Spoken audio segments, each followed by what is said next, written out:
48 hours after the clash between members of a cult group and the police, which has left at least 24 people dead, the probe has intensified. Commissioner of Aligarh today visited the clash site for examination of the evidence.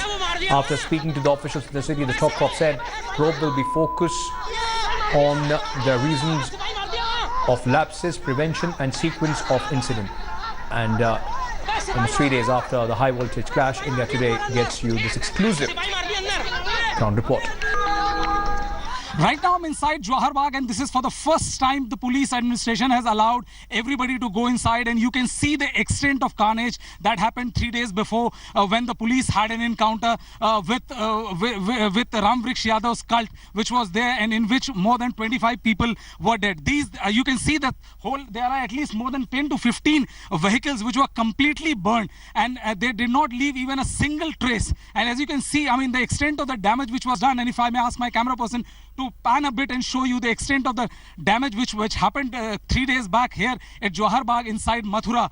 And the police is saying that more than approximately 25 people have died. And apart from that, if I may ask my camera person to pan you and show you, the fire was such that, it had burnt almost, several trees were burnt inside, and several trees were burnt inside, and the police, you can see there are 3 camps of police which are inside this Jawahar Bagh, and they are making sure that everybody who was inside have been arrested and neutralized. The BJP MPs who had come, and they had a massive fight with the police personnel, now because of this entry only, now the police is saying that they have let everybody go in, and media persons can come in, and now anybody who is a member of parliament or a people's representative who want to come in can come in. With camera person Prabir Biswas, Brijesh Pandey for India Today.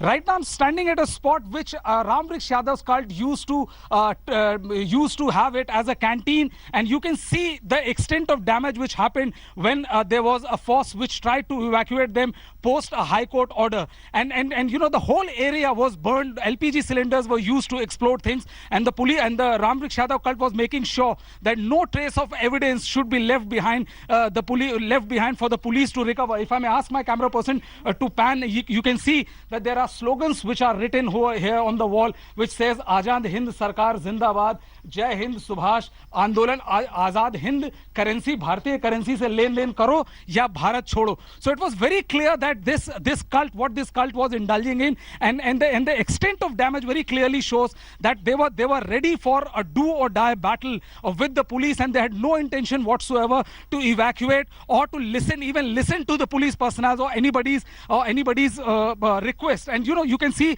that there are a lot of canisters and who are all around. And apart from that, if I may ask my camera person to come a bit closer and show you that there are all utensils which you can see, which clearly indicates that this place was used to cook food, and various other things. You can see a lot of pedestal fans which are lying there, a lot of other utensils which are used to cook food, and they have been badly burned because they didn't want to leave any evidence whatsoever. But these visuals which are extremely macabre, I mean, it's a clear indicator of the kind of fight or the kind of opposition the police force was up against when they were trying to ask Ram Vriksha Yadav's cult to vacate following the High Court order.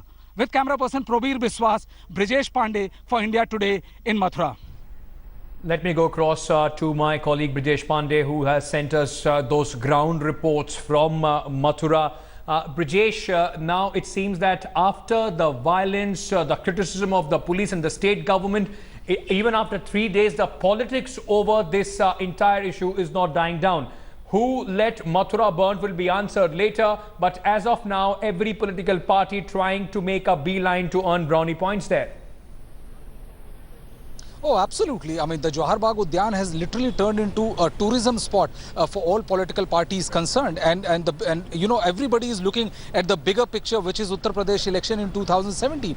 We saw BJP leaders, staging a dharna for 3 hours. Apart from that, political leaders from various other parties have made a beeline to make sure that their presence is registered, and going by the kind of turnout which has been ensured by the BJP, one thing is very clear that it'll be little while before we see tensions cooling down, because BJP and BSP are using this carnage in attempt to make sure that what kind of lawlessness is there in Akhilesh Yadav's Uttar Pradesh, and they will not leave any stone unturned to project this government as as a government which cannot control the law and order situation on the ground. And you know, the kind of allegation which are being leveled against PWD Minister Shivpal Yadav, who is relative of Akhilesh Yadav, the signs are very clear that everybody is basically preparing for elections in 2017. Ankit? Thank you so much, Brajesh, for joining us from Mathura and also sending us those ground reports that give you an extent of the carnage that took place on Thursday.